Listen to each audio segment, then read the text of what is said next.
This show is presented by the 323 Network. You can watch all your favorite 323 friends and shows on the 323 Network YouTube channel, follow us on all social media platforms at 323Reid, and support us as we continue to grow at patreon.com/323Reid. That's 323 REID.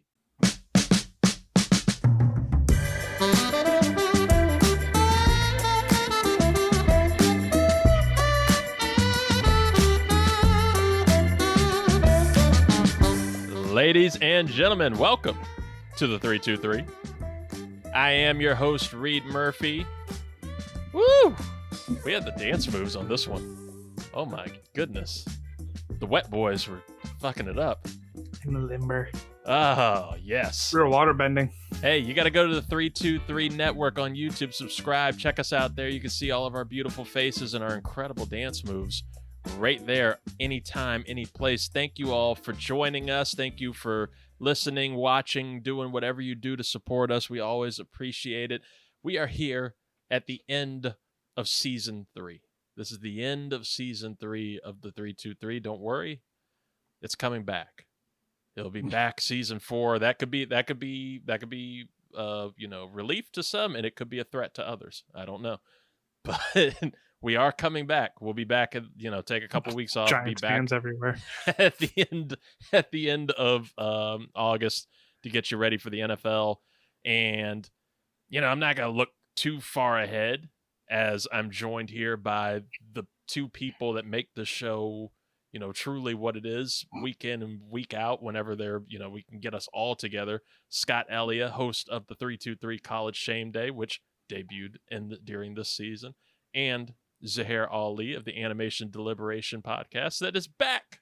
We missed you guys. Off its hiatus. Oh, you have so much great stuff to talk about, but this has just been a great season overall, and I'm very happy to be closing it out with you guys in the most relaxed and nonsensical manner of closing out our pod luck.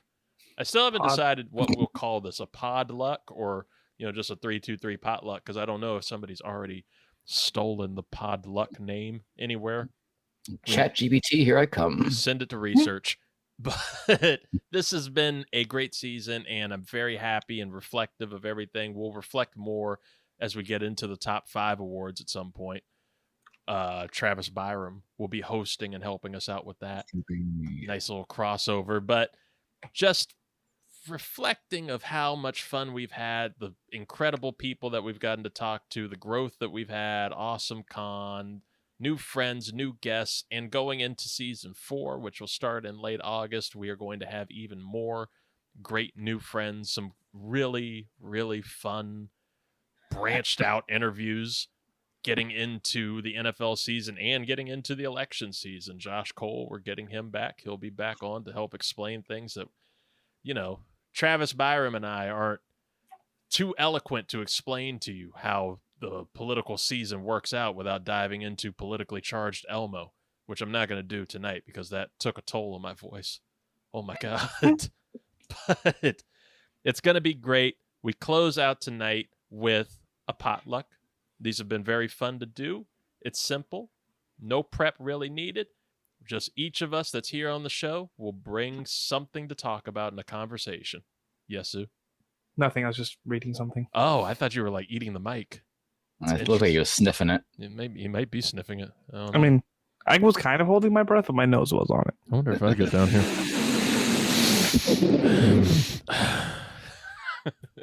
Sweet allergies. I need to get one of those little, what is it, like a little styrofoam microphone Socks. cover. Yeah, little socks here. Yeah. You see the secrets of the sound, ladies and gentlemen. 323 ASMR. I'm so proud of you. We still need to work on that. I remember we talked about doing our own version of the Calm app called the Scalm app, where Scott would just calm us with different things. So that could be a season 4 project. But tonight, it's the potluck. We each bring something to talk about, and, we just go through the motions. And this time, it's a top 5. It's a signature of this show, doing top 5 lists. So each of us has been not assigned a top 5 list, but we just have to bring a top 5 list, and we'll all discuss it and, see how we do with it. We'll see if it hits, if it doesn't. I have 8 for you guys to choose from. So we'll see where we go on that. Zoo came with one ready. Scott wasn't sure what the show was going to be tonight, so we're ready. I think we're ready to dive into this. Let's hit that fancy imaging we got this season. 5, 4, 3, 2, 1. This is the 323's Top 5. Oh shit. Here we go again. Here we go again. The 323 Top 5 potluck. Zoo, we're gonna start with you, buddy. I want you are the most ready of all of us for a top 5 list on this show. So I know So wrong. You said I know you told me Deadpool and Wolverine inspired, which I'm repping for you. I love that movie. All three of us saw it. Scott got into a theater to see this movie. So you know it's worth it. Yeah, you guys both saw it opening night? Yeah, Yeah. Thursday night. Yeah, and you guys were talking about it in our group chat, and I told you guys just I don't care about spoilers. I'm not one who's really against spoilers, but you guys withheld a lot of information, and then I had a buddy who reached out to me on Saturday randomly, like 3:00, saying, "Hey, you want to go see Deadpool Wolverine?" My first question: what time? Because if it's after 6:00, I ain't going. So we went to a 6:00 showing, and I am thankful that I did. So 5, nope. So you have to do shows before 6:00 because I'm really honestly fucked up if I see a show like if I come out of a theater and it's still like Awesome. daylight. I'll do it, awesome. but it does fuck me up. No, because the reason why I do that is to try to limit the potential of being within like a large crowd. I don't like going to movies with a lot of people around me. I like just having a more intimate setting. That's why I enjoy just watching it on my TV. But when he said, "Look, we found a showing at 5:30, let's go there," I'm like, okay, cool. It's the assigned seating with Regal. You can just pick whatever seat you want. We found 2 seats completely on their own. Nobody in front of us, no one behind us, no one like next to us. It was great. This is perfect. Fast forward to get into the movie theater. Still, same situation. Not a lot of people in there. But for some fucking reason, people decided to buy the seats right behind us. A family of 4 with baby, mind you, were sitting right behind us. And I looked at my buddy. I was like, "You gotta be fucking kidding me." These people saw online that these seats right here were taken, and they still had the audacity, what's Stephen A. Smith, the unmitigated gall to sit behind us. And I looked at him. I was like, "You know what? Fuck this." And I moved the seat, and I just moved to the next row, and that way I didn't have to worry about it. Did you make eye contact? I made sure that they knew I was not happy that they were right behind me. It's a good thing you didn't have enough like buttered up popcorn that you could have like cropped us at them on the way down. Oh, yeah. God, Good for them. What funny they actually did. Would have been perfect. No. it just further instills my belief that going to the movie theaters is just nothing but a hassle. Speaking of like movie 5 o'clock in the afternoon. experiences, the difference between Thursday night IMAX 3D at AMC versus 11 a.m. Regal in the middle of Newport News on Standard. Talk about fucking night and Oh, day. you went through the tunnel to go see the second showing? Yeah, because me and Sarah Day have the Fantasy Hero game, which keep an eye on that on Instagram so that you guys can draft this year. So we were going over the points and stuff for all the players this year because we still have like 400 or 500 people who stuck with us, even though there's only like 2 titles coming out this year. So we went again to like confirm our points and like go through all that stuff. And she's in Williamsburg, so we like met in the middle. Oh. And of course, AMC in Hampton was booked, so we went to a Regal and like the parking lot was empty, and I was just like the concessions people were so surprised that people walked in. You're here. There was only 2 other people in like the loaded theater just chilling in the front, taking notes, had our phones out, we're going over like, "Oh, look out for this and make sure you get that." And it was a blast. But anyways, we're here to talk about top 5. So let's fucking go. So this movie is the 34th movie for the MCU. Yeah. 34. How insane is that? Since 2008. Insane. It is on track to make $1 billion. We are currently at 824 million globally as of 2 days ago, which is absolutely bonkers. And without any spoilers, this movie had a lot of shocking scenes, a lot of cameos, a lot of oh shit moments. which made me wonder, before this movie, what would be my top 5 oh shit moments in the MCU? Ooh, I like this. I could not put them in any order. So they are going by the timeline that they happened. Okay. And the first thing that made me ridiculously uncomfortable, number 5, is the end of Thor Dark World, when it turns out that Loki had survived and taken Odin's throne. That's a good one. That's a good one. It didn't live up to its hype, but good God, did it like have me screaming at the end of that movie. Number 4. This was the only TV show that I included. Agents of S.H.I.E.L.D. did a phenomenal job in its first season lining up with the movies and referencing the movies and actually being affected by what happened in the movies. And Winter Soldier, still by far my favorite MCU movie to date. And in that season finale, when Grant Ward says Hail Hydra, oh my God. That was such a huge spin in that storyline, and the way that it slipped into that show and just changed the trajectory of everything. Beautiful. Yes. Number 3. We're going with Civil War. One particular scene. There was a lot of stuff that kind of had the edge of the seat, the fights between them. But when it finally came down to the final fight, and it was Tony who won between Cap and Bucky, and Bucky started getting the lead on him and started ripping the arc reactor out, and he blasts his arm off. Oh my God, did that stun me. That was incredibly shot because it was just so fast, so action-packed, so high-paced. Like, you're questioning if he's actually going to kill him, and then just to see him go that far was incredible, and the fight still kept going from there. So, number 3, Bucky's arm getting blown off by Tony. Number 2, Infinity War. Yeah. Nobody was okay after this movie. There was tears. There was silence. It's easy where I'm going with this. Seeing Thanos get impaled by that axe hammer, just to hear, "You should have gone for the head." Oh, heebie-jeebies all over. Oh, the heebie-jeebies. And the last one that I have, number 1, I think everyone could predict this one. Endgame. We got our final fight. It's insane that Thanos made it out. It's insane that Hawkeye accidentally gave the gauntlet to a fake Nebula, or past Nebula. It's insane that Thor had his incredible braid and double-wielding weapons. But wielding weapons, Cap calling in that hammer, and the theater just erupting is an experience like no other. Number 1 goes to Endgame.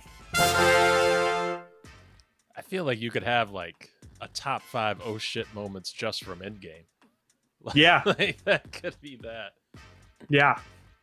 That's great. That is great. Honorable mention goes to when Star-Lord said fuck for the first time in the MCU, because that totally threw me off.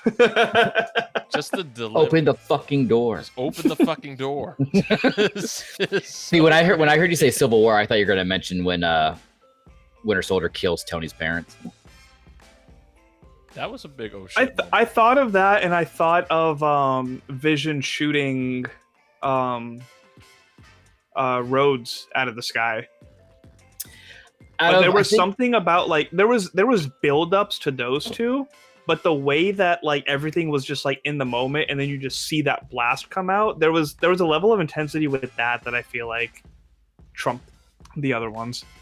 I think out of all of the movies in the MCU, I think the one scene that still even sits in my brain, I think of from time to time, is when Scarlet Witch snaps Professor X's neck in Multiverse Madness. That scene, I like audibly like went, ah! Just got scared for a second. There were, yeah, it's not like, I feel like it's a different level of oh shit. It's a scared oh shit. Yeah, that happened with Multiverse of Madness. There were several Scarlet Witch moments in there that made me, oh shit, oh shit, oh shit. That and Krasinski popping up were on my could have made it in. The unveiling that Ego was the one that killed Star-Lord's mom was a big one.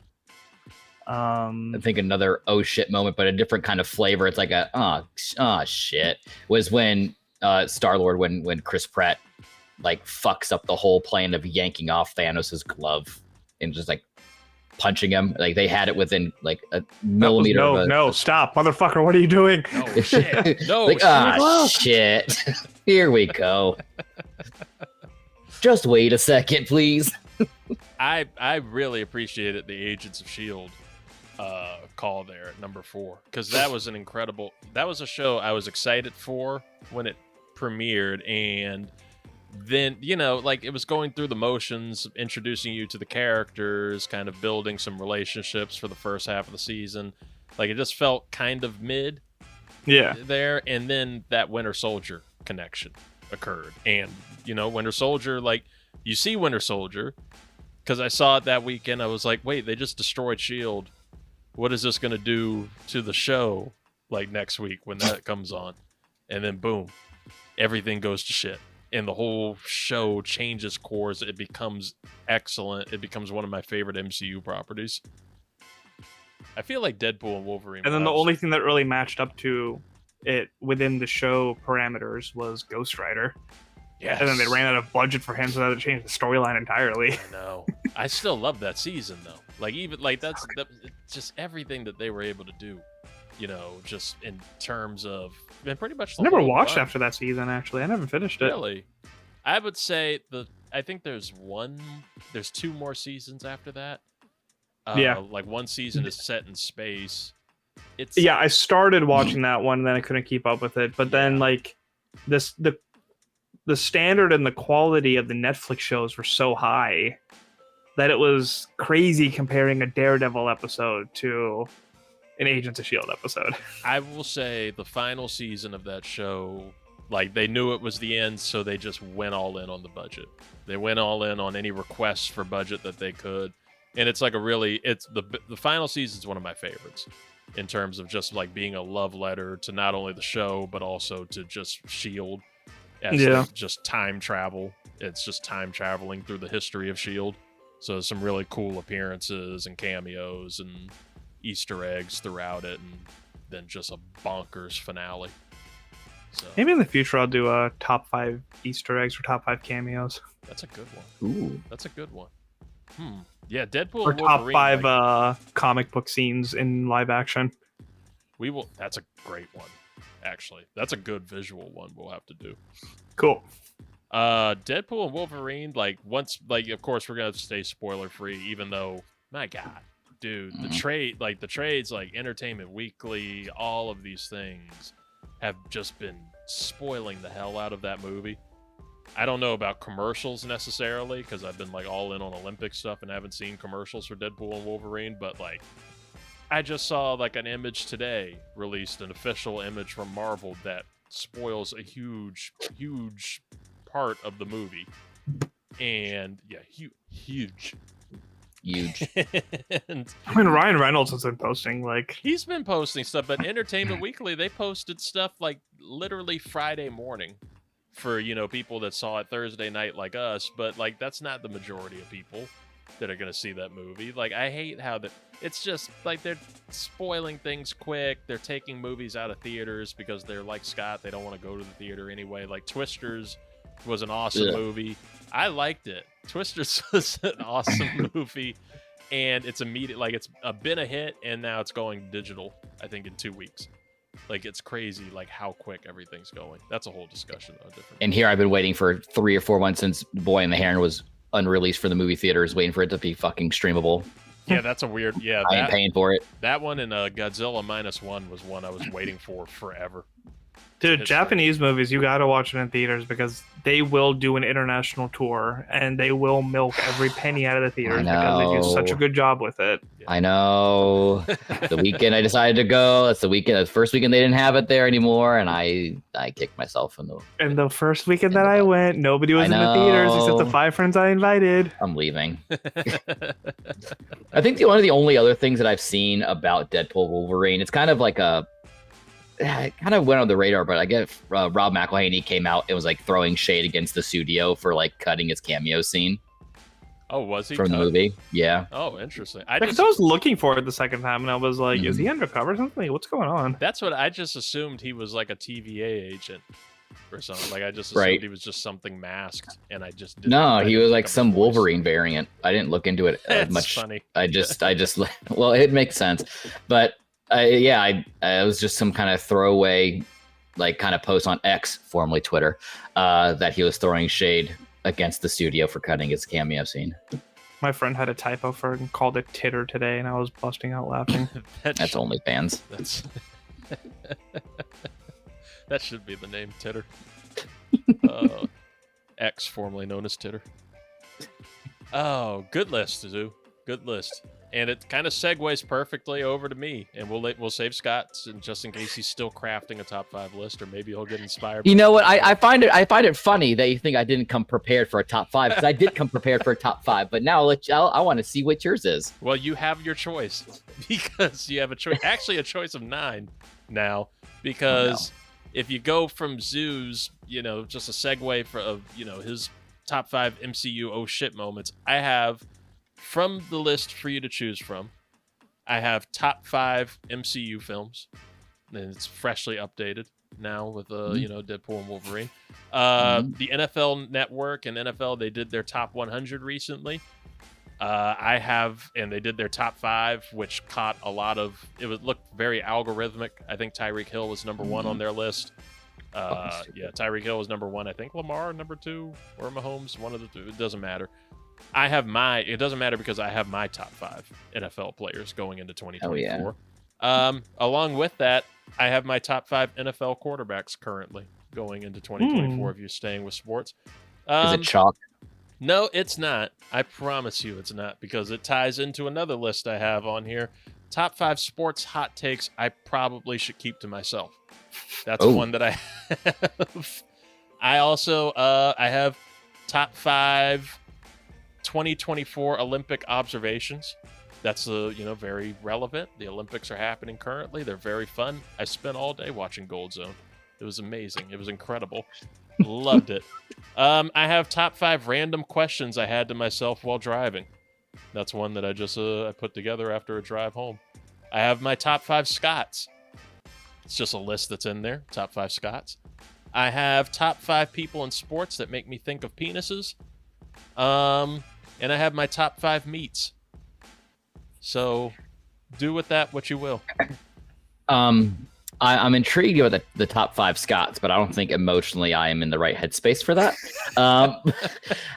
And the questions you ask yourself on the way home is intriguing to me too, as well as the sport hot takes that you should keep to yourself. That one's dangerous. They're all dangerous. It's honestly. Keep to yourself and top 5 quarterbacks for me. I think since we're both in agreement with the hot takes to keep to yourself, I think we're going with hot takes to keep to yourself. I feel like that one's spicy and the audience will enjoy that. I feel like I won't be able to relate to a lot of them. So for the audience, I'm leaning there. But for being the football loaded guy, it's just I'm curious of that. You know what? I think I can do it. You know what? I can do it for both of you because you both picked so fast, and all of us because of audience. The audience too. The audience most importantly, and then you two in the ranking that you decide between each other of importance there. All right, hot takes first. Okay, so we'll do hot takes first, and then it will go into NFL quarterbacks because that is subsequent from that. And then after that, just for the shits and giggles, I'll give you the top 5 Scots because it's a nice quick list. So, top 5 sports hot takes that I should have kept to myself. Number 5, and these get spicier as they go, but this one I think people can relate to. Some people will get upset because they're Steph Curry purists and all that. But number 5, Steph Curry ruined basketball. Yes. Fuck him. Particularly for youth leagues. I work for the YMCA, so I'm around basketball pretty constantly. We do a little March Madness tournament with the kids. Do they like to do layups? No. Are they good at layups? Yeah, a lot of them are. Do they refuse? Yes. Why? Because they want to shoot a far-out ass 3 that doesn't go anywhere close to the net. I'm seeing these rec teams play at the Y. Any of them doing layups, any of them doing, good assists, shots, 2-point shots. No, they all want a far out 3 because that's what gets, all the hype. Steph Curry started all of this. You had others that took over. Dame Lillard, great. Kawhi Leonard had the famous 3. Caitlin Clark is a specialist with this. And now my Y girls are doing it too because of her. But I say that she got that shit from Curry. Steph Curry ruined basketball by making the 3 such an important highlight reel moment that it took away the eloquence and the magic of a simple 2 points. Just get a 2-point shot or get a foul, get the fucking assist, get anything, just do anything. Wear the dunks. We care more about the 3-point contest during All-Star Weekend than the fucking dunk contest, which is what it's famous for. What are we doing, Curry? Yeah, he ruined basketball. Now, at this point, you're going to see the dunk contest go away. And they're just going to have a longest shot contest and see who can make it the furthest. Ass. We start shooting it from the rafters. Number 4, it's also basketball related. And this one it's a little dangerous because you get into Lakers, not only with NBA Twitter, which Noah Lyles has found out is a special ring of hell when you upset them, but Lakers Twitter. And that is Kobe Bryant shouldn't be in the GOAT conversation since he's just a carbon copy of someone actually in the GOAT conversation, Michael Jordan. Uh-oh. He's just a carbon copy of Michael Jordan. It doesn't take away from his greatness. He's still great, but you can't. People want to make it like a 3-way GOAT conversation, sometimes a 4-way GOAT conversation of Jordan versus LeBron versus Kobe versus like Kareem occasionally. You can't do that with Kobe. Like Kobe was great. Kobe was awesome. Kobe was his thing, but he was kind of just carbon copy of Michael Jordan in terms of the skill set, how he modeled himself, how he modeled his play.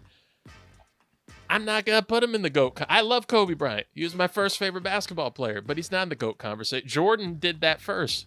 Jordan is that dude. Jordan was your GOAT, so you can't be the GOAT if you're copying the GOAT. LeBron James has a more credible right to the throne of GOAT conversation than Jordan because LeBron James, while doing, some shit, is doing things that we've never seen in basketball. I have a much higher level of respect and appreciation for LeBron James than I do for Kobe Bryant in terms of a GOAT conversation.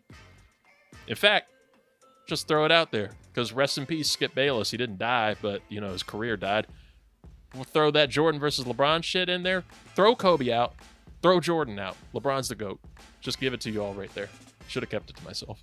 Do you have a NFL comp of a quarterback or player that's not that great because he copies a GOAT's game?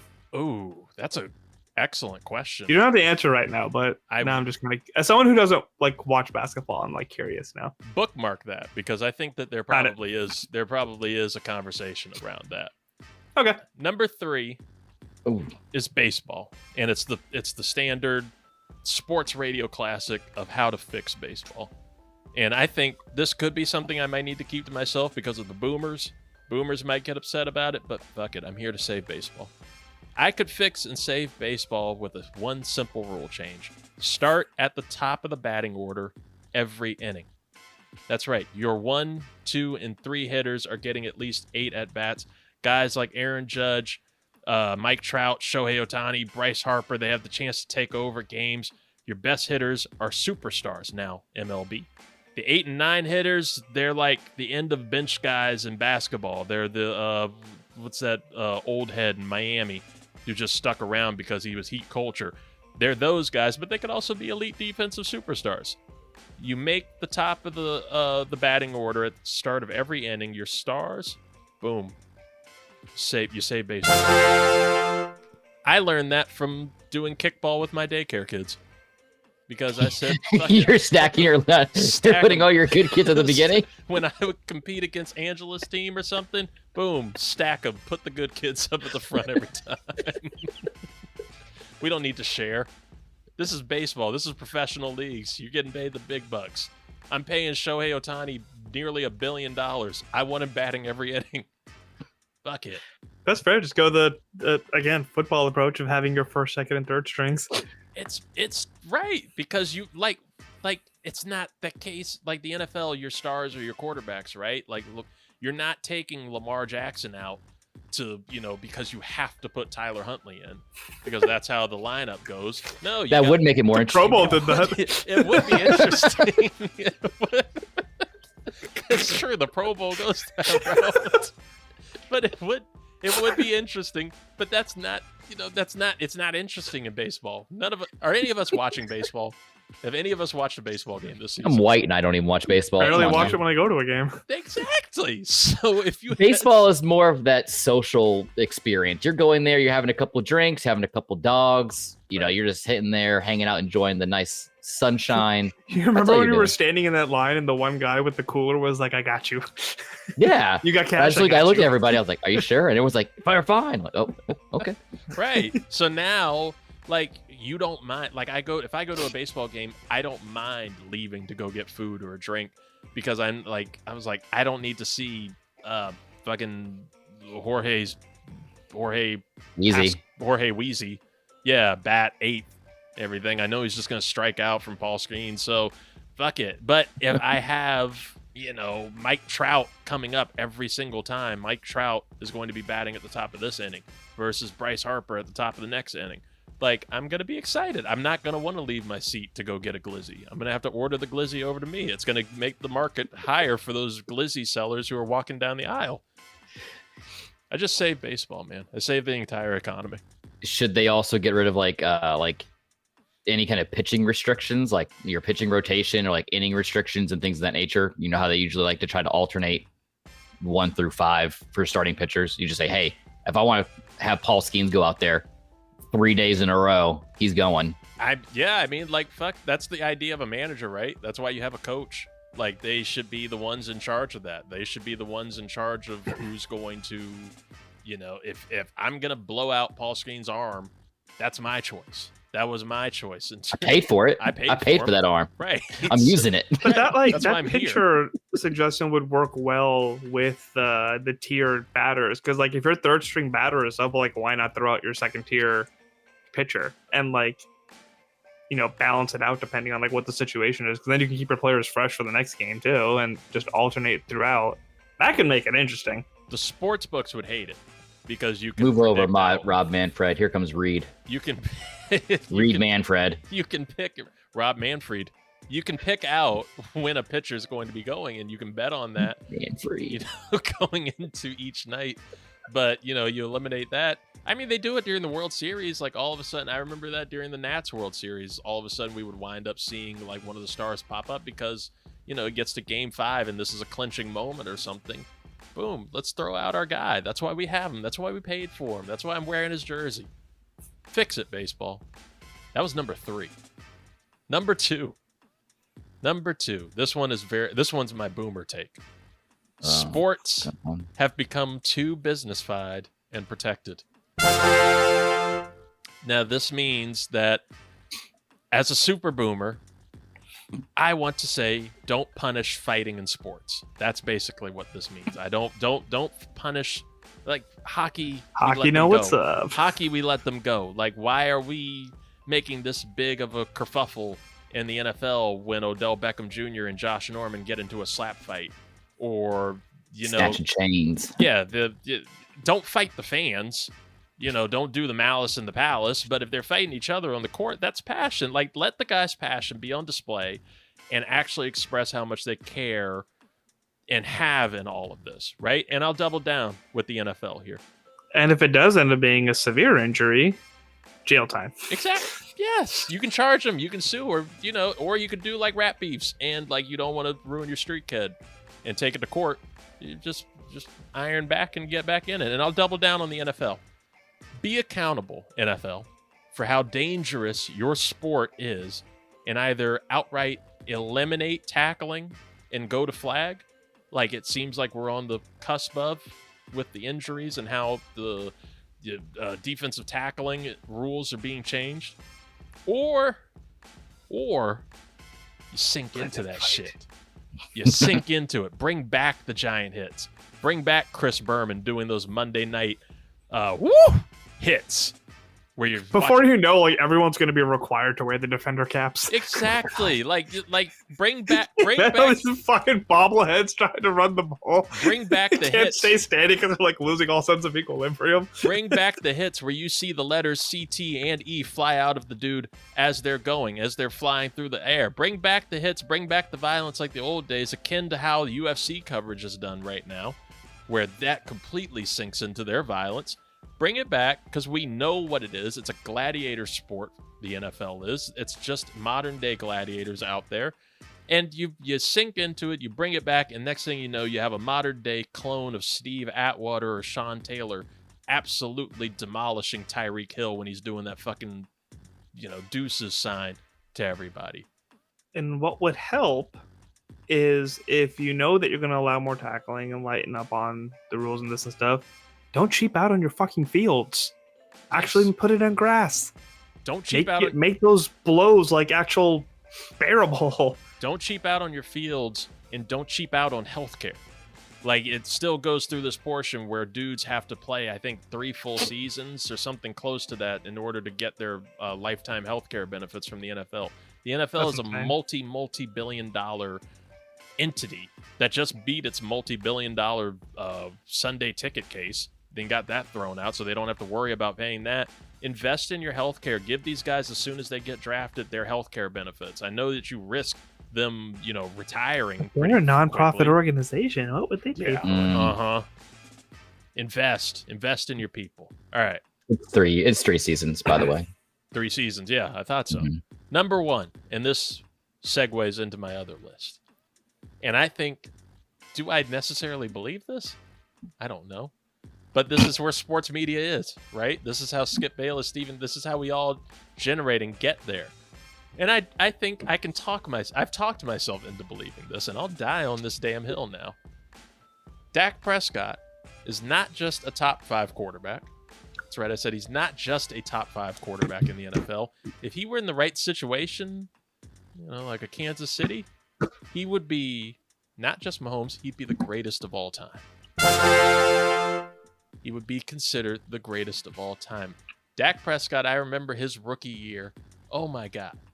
Like, not only did he have this Tom Brady level accuracy and precision and knowing where to go on the field and where to look on the field, but he could also, like, rolling out of the pocket, his mobility, all of it was wild. He still has this. You saw it on his MVP run this past season, where he is playing lights out. He's playing better than Mahomes last year.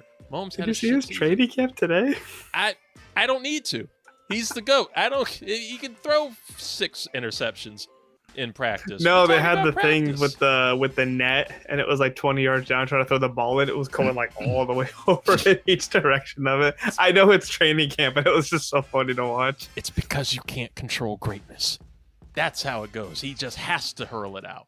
I do think he is a legitimate top 5 quarterback. I think if he was in a better place than under, Mike McCarthy's fat ass, then you would have something truly great. If you put him in Kansas City, if you put Dak Prescott on the Patriots with, when it was Belichick and Josh McDaniels that first year that Cam Newton's lame arm got out there, I think he would have had a completely different situation. We would have had a completely different conversation in New England as to how you're replacing Tom Brady. You don't have to replace Tom Brady. We got Dak Prescott. Worry about Tom Brady replacing him.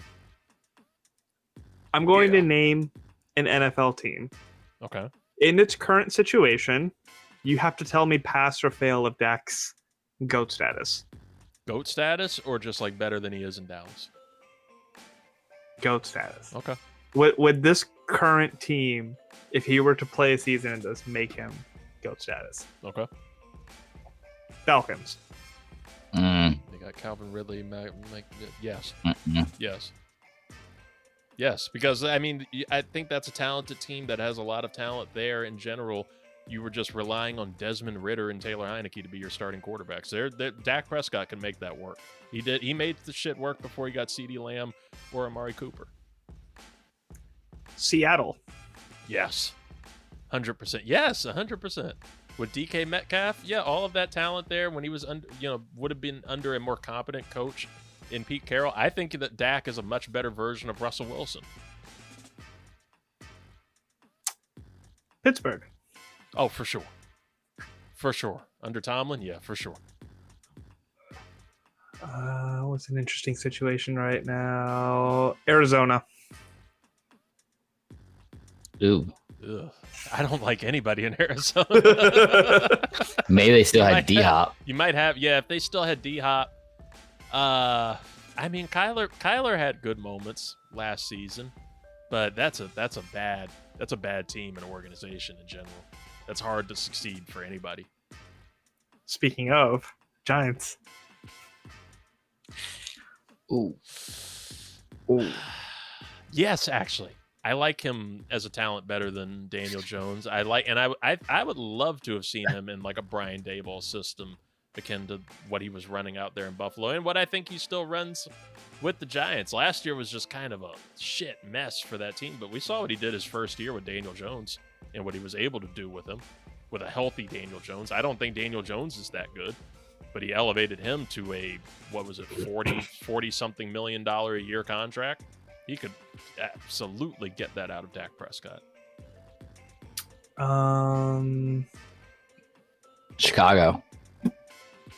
I mean, they're loaded on weapons right now. Yeah, super loaded, yes. I mean, I guess it does. The issue, my concern with Caleb Williams is, do they have the coaching for it? So, yeah, I guess that kind of tracks. I mean, that 1 year where Dak Prescott's leg shattered like in half would still be one of the best seasons a quarterback has had for Chicago. Yeah. Oh, Vegas.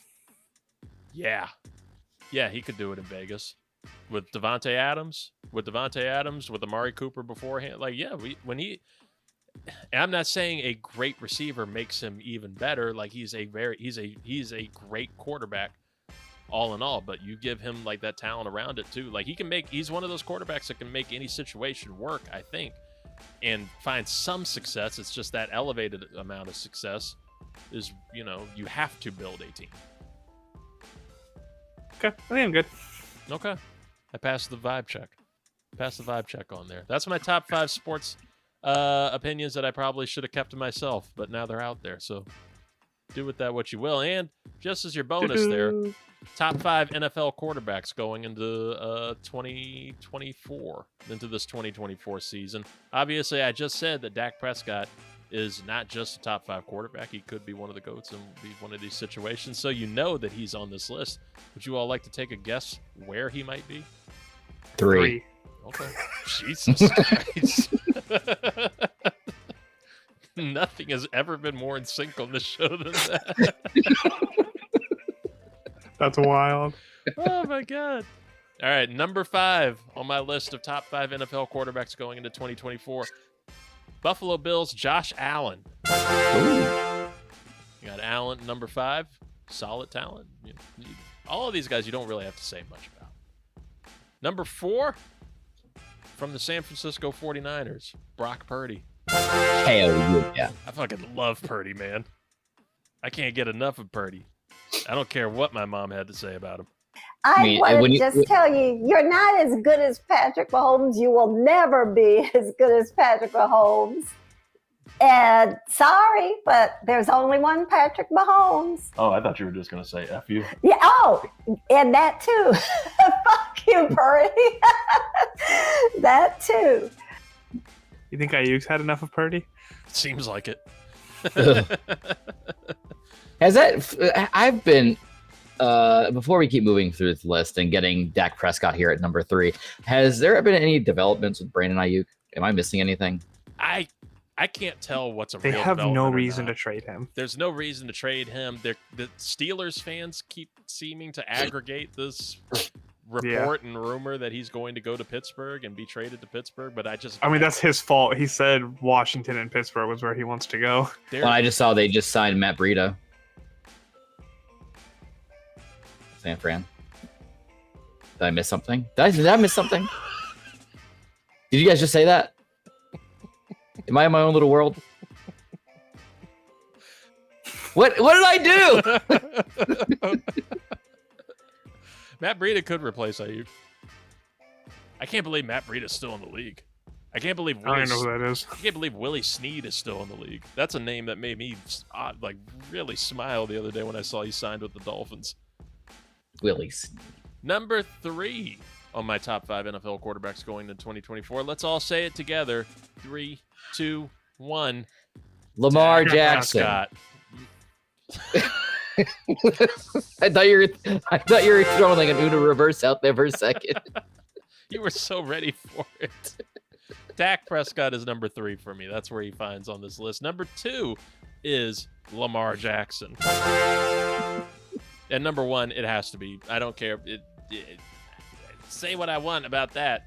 He would be one of the greatest all time. He's one of the greats in Dak Prescott. Patrick Mahomes is undoubtedly the greatest in this league. So great that Jerry Jones compares himself to him. That was such a weird thing. But here's a hot take for you. Ooh. Josh Allen and Lamar Jackson are going to be 2 of the greatest quarterbacks in history that never see a Super Bowl.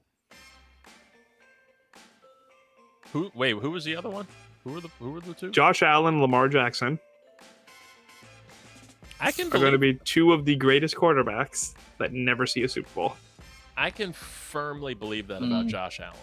I can firmly agree with that on Josh Allen. Like if they didn't hit it on this window, because you know the last one, right? Yeah, you know what's going to happen with Josh.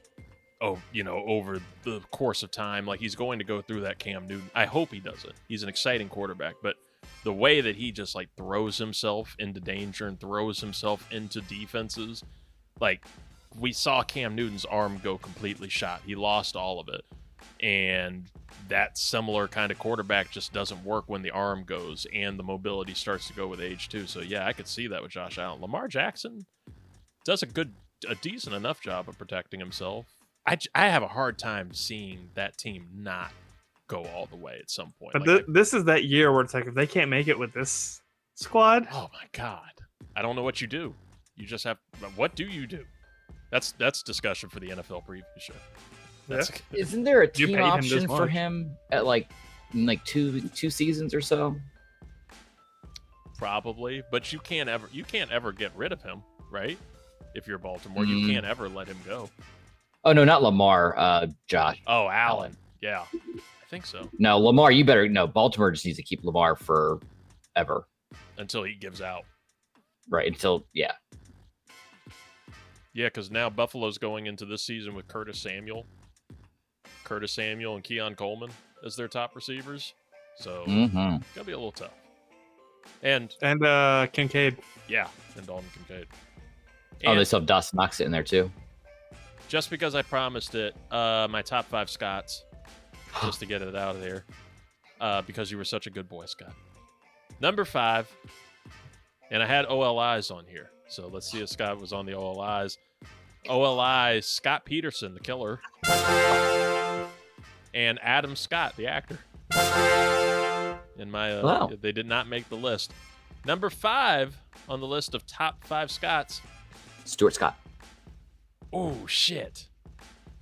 He's an OLI now because I couldn't think of it, but he should be on there. I didn't even think about Stuart Scott. Oh my God, I didn't think about Stuart Scott. He just nuked the list. Number 5. R.I.P. Number 5 is Scott Bakula. Okay. I love the his hit show of the '80s, which I'm all of a sudden flaming out on, was great. But his appearance on It's Always Sunny in Philadelphia, where he that chin. during the episode, I know it's a chin. Chin. Crimson Like chin. looking up these names as you say, I'm just like, oh yeah, I know that chin. During an episode where they all turned black, it was a fantastic guest appearance by him. Number 4, probably don't know him by name, but Scott Wilson, actor. He played Herschel, the old man on The Walking Dead, and he just makes me smile to see him. Okay. Love him. Number 3, Ridley Scott. one of the greatest directors of all time, Ridley Scott. Yeah! Yeah! Yeah! Let's go. This man is hitting it on threes. He's killing it. Just like Travis Kelce. Hey! It took me a second. He is one of the greatest directors of all time. I love Ridley Scott. I love his movies. His filmography is crazy. Like Gladiator, Alien, Flight. No, he didn't do Flight. I messed up his thing. but it's okay. He's still one of the greats. Blade Runner. The Martian. Yes, Blade Runner. Yes. Prometheus. He's freaking awesome. Gladiator 2. Gladiator 2 looks interesting. We need to talk about that at some point. New York accent in Roman times with Denzel Washington. I'm down. Love it. Number 2 on top Scott 5 Van Pelt. Scots. Ooh, I forgot Scott Van Pelt on this No! list too. Oh my gosh. No, number 2 is Scott Ellia. Yeah.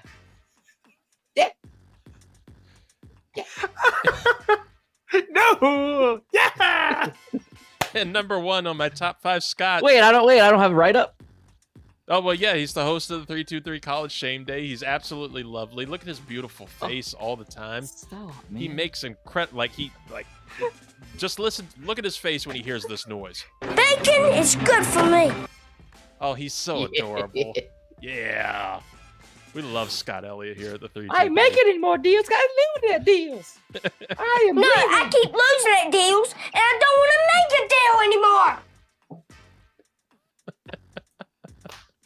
I am leaving. Oh, but number 1 on the list of top 5 Scots, Sean Connery. No, I keep losing at deals, and I don't want to make a deal anymore. That's the right banner. Yeah, he's from Scottish. Scotland. Yeah, he's He's Scottish. Scottish. You son of a bitch. Welcome to the Rock. You're playing both sides. Yes. There you go. You got 3 top 5 lists out of me. Man. At some point, top 5 meats we're going to have to do because I'm still having a problem with this. I'm down to 9 meats, and I haven't gotten it on there. Yeah, I was concerned when you said that you were running a little bit behind because you're Googling meats. I didn't know what that meant. And I'm fairly confident. I figured and was hoping it was a top 5 list. I felt like me and Zoo were drift compatible there when you sent that because I could just feel us looking at each other like, what the fuck did he just say? Top 5 meats. When you said pause, I was like, okay, his head went all over the place. Man, that new category for the top 5 awards of pause-worthy moments, I'm just littered in there. It's not even intentional. Oh. Well, Scott, close us out here as the number 2 Scott of all time. What do you got? Well, before I close you out, I just want to let you know about it. 6 hours ago that RG3 himself released his top 5 today. He must have gotten the memo that we were doing top 5 potluck. Oh, my God. Because on X, formerly known as Twitter, he released his top 5 head coaches in the NFL. Would you like to know what his top 5 NFL head coaches are right now? Sure, I haven't seen that one. Can I guess them? Can I guess? Yeah, number 5. Ooh, oh, shit. Wait. Tomlin. Damn. Kyle Shanahan, number 5. Number 5. Interesting. Yeah. Number 4. Matt LaFleur. Tomlin. Wrong. It's Dan Campbell. Number 3. Tomlin. Tomlin. Bang. Hey. We're on today. Let's go. Number 2. Tomlin. Belichick. We're on. John Harbaugh. And coming in at numero 1. Jim Harbaugh. Andy Reid. John Gruden. Yeah, it's Andy Reid. John Gruden. Did you see him at Chiefs practice the other day? Yeah, the Raiders fans must be like heartbroken. Like, what the hell? Oh, my mom was heartbroken. I gave her the double dose of news that Harrison Butker got a 4-year extension and John Gruden was at practice. She's just ripping up the Chiefs jersey as we speak. That $25 million for Harrison Butker, that's great for a single income household. Oh, ooh. Nah. I was watching that New Girl episode where Jess got the principal job, and Schmidt was like, "Oh, you can finally make what normal people make." So when I saw the Harrison Butker deal, I was like, "Oh, you can make what normal NFL players make." He's the highest paid kicker in the NFL with making what is it? 6.25 a year. God, $6.25 million a What's year. Tucker He's the highest paid kicker. He's got to be like 6, right? Or like maybe like 5'8", 5'9". 2022 signed a 4-year, $24 million extension. So math says that that's 6. So he was the highest paid until now. Yeah, and he'll probably be making like 6.5 now. They'll like up him or something. Future first ballot Hall of Famer. Oh, for sure. Justin Tucker. But Anyways, I digress. But yeah, going into my top 5, I thought it would only be fitting with us being a short, almost 2.5 weeks away from the start of the NFL, the NCAA football season. Oh, and who's kicking off this college football season? Does anybody know? Anybody know? No. No. Cameron Dicker. It is my favorite, your favorite, Florida State Seminoles traveling all the way to Dublin, Ireland to face off against Georgia Tech. 12 p.m. Nice. I don't have the kids that day. I got nothing to fucking do. I'm going to be sitting right there. Wait, right there on my fat ass. Who are they kicking off against? Georgia Tech. Why don't they send Notre Dame there every year? Like, why wouldn't you? That's just racist. I'm offended for them. I'm apologizing on the front end. My country. You leave that alone. But anyways, like I said, 2.5 weeks away from the college football season, kicking off with Florida State. We have a lot of fun things planned coming up for now. Hopefully renewed season 2 of College Shame Day. Reid hasn't given me the paperwork just yet, so breaking news. It's greenlit. Yeah! They got to do the Scott teaches Zoo about college football division shit. Oh, don't you worry. I have a lot of things churning in the background of how I want to attack teaching you college football, because there's a lot of nuance. But you know what? This is the great first lesson, because as a devout Florida State Seminoles fan, there are fan bases throughout college football that I find just being absolutely annoying. They have no business to be in this household. I will never associate them with it in any way, shape, or form. So, Zoo, here is a top 5 list of most annoying fan bases to me as a Florida State Seminole fan. Coming at number 5, the Clemson Tigers. Fuck them. I already know number 1. Clemson fans have just become so insufferable with their newfound success. They act like Dabo Swinney is some sort of Southern messiah and that their stadium is the second coming of football heaven. But these bandwagon fans love to talk about little old Clemson while simultaneously bragging about how amazing they are. Clemsoning is a word in the college football world about it. They are the epitome of hypocrisy. Oh, and don't get me started on their blindingly disgusting orange attire. It's offensive to the eyes. Just as well as their personalities are there in Death Valley. Oh, and speaking of Death Valley, it's just an overhyped high school stadium. And when their team loses, their fans disappear faster than their dignity. But hey. So, Clemson. The person I'm referring to is actually a really chill dude. No. But, hold on. He's the only Clemson fan that I know. Such a quick no. But he is also a Braves fan. And I know how obnoxious the fucking Braves Double were no. when they won, so I'm understanding. I'm tracking. Well, I'm glad you went to the Braves because with them being one of the long-standing sports franchises in the MLB, we're going to move to another long-standing institution here in the college football world, and that's going to number 4 to the Ohio State Buckeyes. Yeah. I was waiting for that one. Yeah. Buckeye fans are the self-proclaimed royalty of college football. They strut around like they're football's gift to humanity, all while ignoring the fact that they play in a conference where half the teams would struggle against a local YMCA league in the Big Ten. They obsess over dotting the I in their band performance like it's a cure to cancer. Spoiler, it's not. They think the sun rises and sets in Columbus, Ohio, and believe their team is the pinnacle of human achievement. Their obsession with their rivalry against Michigan is so over the top that they even banned the letter M during game week. I just thought it's because people in Ohio just don't know how to spell, but whoops. And their tradition of rioting and burning couches after games, pure classness. Buckeye fans, you're a bunch of arrogant, riot-loving hooligans. Moving on to number 3. Reid, you probably have an idea where I'm going. Let's see if we can go like 4 for 4 on guessing number 3s this time. Throw out your guesses. I'm going to say number 3, University of Florida. Georgia. Gators. Ooh, Georgia's a good one. Well, you ruined it. Number 3, the Alabama Crimson Tide. Bama fans act like they're born with a silver football in their mouths. They're so used to winning that humility isn't even in their dictionary. I figure it's because they just don't know, what words are down there in Alabama. I think your average Alabama fan has the IQ of a second grader. Their motto, if it ain't rolled tide, it ain't right. I mean, that just goes to show you they don't know what actual vocabulary is. There's a reason a majority of the letters in that word are at the beginning of the alphabet. Fact. They also think that Nick Saban is some kind of football deity and act like they invented the sport.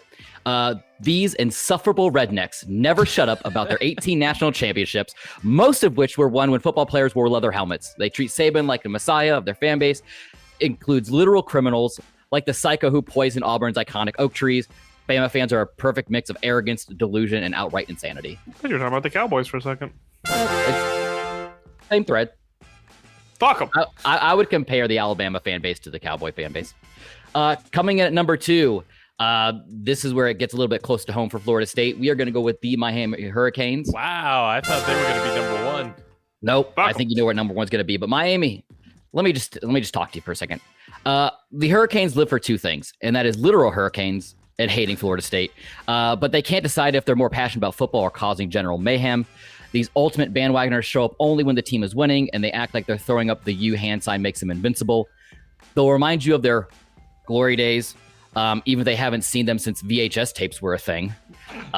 Their fashion sense is stuck in the 90s, rap videos with those ridiculous flashy chains. Hard Rock Stadium is a ghost town unless they're winning, and their behavior is atrocious with a reputation of throwing beer bottles and getting into brawls. The U is nothing more than a washed-up relic living of past glories. Fuck them. Fuck them. Fuck them. Insufferable Florida Rednecks. That's right. Oh, and speaking about insufferable Florida Rednecks, going to number 1, the Florida Gators. Oh, I thought you were going to say Florida State. No. Gator fans are like that annoying neighbor who won't shut up about their grass being greener. They think the swamp is some mystical, unbeatable fortress, but it's just a place where dreams and sometimes IQ points go to die. Their favorite pastime, living a pass and clinging to Tim Tebow like he's the second coming of Jesus Christ. These mullet-sporting, jorts-wearing hillbillies are obsessed with their ancient championships and seem to believe that a win in the swamp is the equivalent of conquering the world. The obnoxious Gator Chomp is an outdated and annoying as their entire fan base. Plus, their favorite hobby seems to be tearing up their own campus after a loss, proving they have as much class as a swamp rat. Excellent top tear 5. down of people. That was fantastic. Good job. I love that Miami couldn't even get number 1 on this list. Good for them. But somehow they brought into the preseason top 25. How? Allegedly. That's just a topic that we will discuss coming up on the College Shame Day on how these preseason polls are just completely irrelevant and shouldn't be a thing until like week 4, week 5. I cannot wait until the next season of 323 College Shame Day. I cannot wait to get I just want to root for a Native American logo again. You can. Florida State. There you go. The Chiefs. Chiefs fan. Blackhawks. Chicago. Not Cleveland. No, not Cleveland. Yeah, not the Cleveland baseball.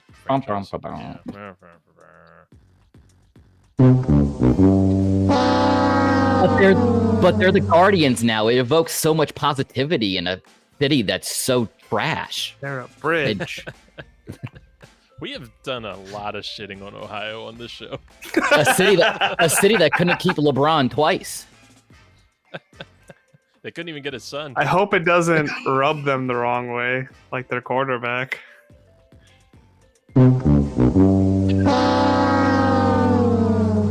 But, just because it was a low blow. It was a good one. I'll give you a little.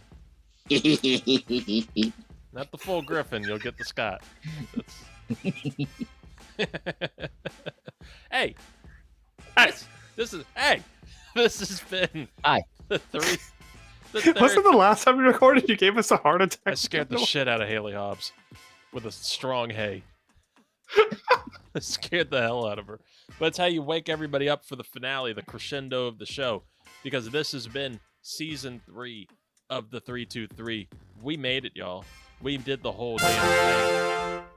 We conquered Awesome Con. We conquered Dick LeBeau.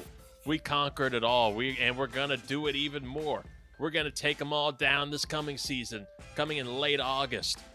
Conquered that fucker from Smallville. Yeah. Fuck Tom Welling. Yeah, fuck you, Tom. Get out of here. Give me more Michael Rosenbaum. Changing ass in front of us. I love him. Get out of here. We'll be back with more of the 323 and the 323 College Shame Day. And not only with those shows and with our network that you can listen to, go check out the Animation Deliberation podcast wherever we back. You get podcasts. They back. What are you talking about on there, Zoo? We are talking about Amazon Prime's Batman Cape Crusader. It has the animation style of the 90s Batman show, but is produced by J.J. Abrams and Matt Reeves. Ooh. So it's been a good start. It's been a fun watch. We had our first episode reactions, and at the end of the episode, we talked about our thoughts on X-Men 97, Demon Slayer, Inside Out 2, and a couple other things that we missed throughout the hiatus. So for a recap or to hear our initial reactions on that Amazon Prime show, check it out anywhere you find podcasts. Been a very good year for animation. I think it's been a very good year for animation. So definitely go check that out wherever you can. Zuhair, Ali, thank you for being here, as you always are. We love you. And Scott Ellia, the number 2 Scott of all time, right behind Sean Connery. You can check him out on the 323 College Shame Day. That will be back here at the end of the summer, probably actually sooner than the 323 main show, that we will get that going. And also, happy early birthday. Those hearts were for you. A happy early birthday to Scott Elliott. Me. He's gonna be, look at all those fireworks for him. I can't do that. It's gonna be great. Oh, we love you. We love you both. Again, follow the show, the 323 Network, on YouTube, at 323 Reid on all the social medias, Patreon if you want to do that. Like, we're doing all the things. We'll be around. We will talk to you. Thank you, thank you, thank you for supporting us, as you always do. We will talk to you all at the end of the summer. Football season's coming. Stay safe, everybody.